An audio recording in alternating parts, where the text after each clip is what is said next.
C'est certainement la dernière interview que je donnerai, mademoiselle. Alors je vais vous raconter la vraie source de mon inspiration. J'ai toujours raconté que mes muses étaient le cinéma, la littérature et le JT.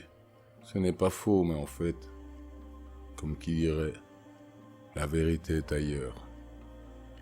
J'allais sur mes 22 ans. J'étais un autre étudiant à l'avenir incertain. Avec deux amis, on avait bossé toute l'année pendant les soirées, les week-ends et les vacances. Des boulots ingrats. On leur a sacrifié quelques guindailles, mais en posant le pied sur la plage de Sainte-Lucie, on a su que ça en valait la peine. Ce soir-là, on avait un peu corsé l'apéro. Après avoir mangé, mes deux acolytes prévoyaient de sortir en boîte. J'avais pas le courage. J'avais juste envie de prendre l'air du soir. Je les ai donc laissés et je me suis traîné jusqu'à la plage. Je me suis éloigné du bar et de sa musique trop forte, et je me suis trouvé un endroit à l'écart, au calme. Il faisait encore chaud, une petite brise soufflait du large.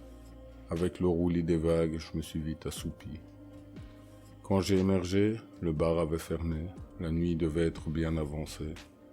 Les rayons de la lune éclairaient l'endroit par intermittence, interrompus par des nuages étirés.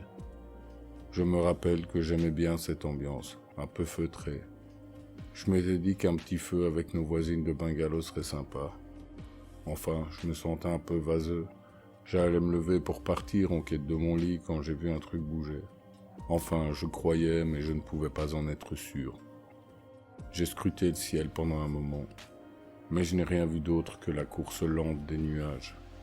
Puis, un rayon doré s'est allongé sur la plage, comme de la lumière derrière une porte qui s'ouvre et se ferme. Puis de nouveau le calme. Là, je n'osais pas faire un geste. Un moment encore. Que se passait-il là? Je n'avais aucune envie de le savoir, du coup, je me suis levé et je suis parti en courant. C'est alors que je suis rentré en collision avec quelqu'un. On n'y voyait pas grand-chose, on s'est retrouvés au sol l'un sur l'autre. J'ai senti tout de suite que c'était une femme. On s'est dégagé en s'excusant, gêné. Elle avait un drôle d'accent. Elle marmonnait quelque chose comme quoi je n'aurais pas dû la voir et qu'elle devait me montrer quelque chose. Je ne sais pas d'où ça m'est venu, mais je lui ai lancé « Pas besoin de m'effacer la mémoire, j'ai bu, personne ne me croira ». Elle s'est arrêtée dans son mouvement et elle s'est assise. Elle semblait réfléchir. Puis elle m'a dit que j'avais raison et qu'elle pouvait toujours le faire plus tard au pire. Elle avait l'air sérieuse. Je me suis demandé si je ressentais encore les effets de l'alcool sur le coup, mais son petit gloussement m'a détendu. C'était les vacances, on ne vit qu'une fois après tout. Elle semblait normale, comme n'importe quelle femme, hormis ses yeux entièrement noirs. On s'est présenté, elle m'a vite harcelé de questions sur ma vie. Je trouvais mon existence un peu trop banale pour autant d'intérêt, mais j'ai compris quand elle a commencé à me raconter la sienne. Elle s'appelait Eliavel. Elle venait de l'autre côté de la galaxie. Elle aimait découvrir des mondes, des endroits. Une touriste interstellaire, quoi. Là, c'est moi qui l'ai pressée de questions. Et elle m'a raconté ce que l'humanité n'avait pas encore découvert. En gros, dans cette galaxie, il y avait 5 peuples développés. Le développement se basait sur les ressources. Il s'était donc fait la guerre pendant plus de 1000 ans pour celle-ci. Un des peuples avait été décimé, et les 4 restants avaient bien dégusté. Il y eut un armistice. Des frontières ont été établies. Depuis, ils faisaient du commerce et s'évertuaient à recouvrer le niveau qu'ils avaient avant la guerre. Eliavel était une sphyrgienne. Leur territoire s'étendait à l'opposé de ce coin de l'espace. Mais ils avaient acquis des planètes de notre système solaire, et elles faisaient du transport de ressources. Une routière de l'espace. Vu les distances entre 2 systèmes solaires dans l'univers, son peuple avait recours à la cryogénisation, ce qui impliquait qu'elle avait 2 âges. Son âge réel, 452 ans, et son âge vécu, 28. Pendant que son 10 000 tonnes galactique chargeait des métaux sur Ganymède, elle était venue se balader sur la Terre. Eliavel m'expliquait alors pourquoi elle aurait dû m'effacer la mémoire.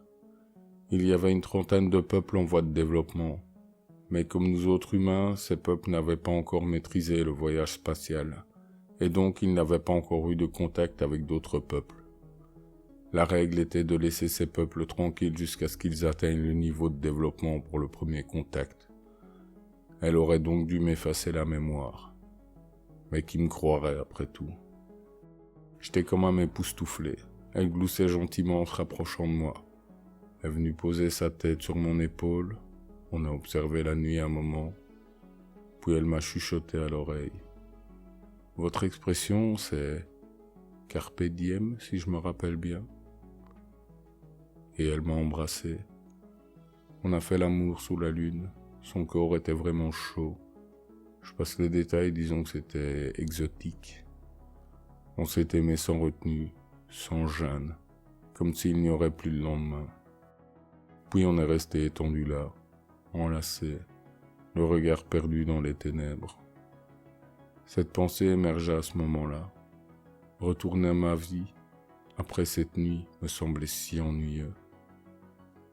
Elle s'est levée et a remis sa combinaison. À croire qu'elle avait lu en moi, elle m'a embrassé et elle m'a dit « Fais des trucs sympas dans la vie et pense à moi en regardant les étoiles. » Puis elle s'est éloignée vers la mer avec ce petit gloussement. Un instant plus tard, je revoyais le rayon de lumière et l'ombre traversant le ciel qui s'éclaircissait. Je suis rentré au bungalow avec des étoiles plein la tête. Ce matin-là, j'écrivais le premier chapitre de la Renaissance de Vengar. Voilà, vous savez tout. Maintenant vous pouvez y aller.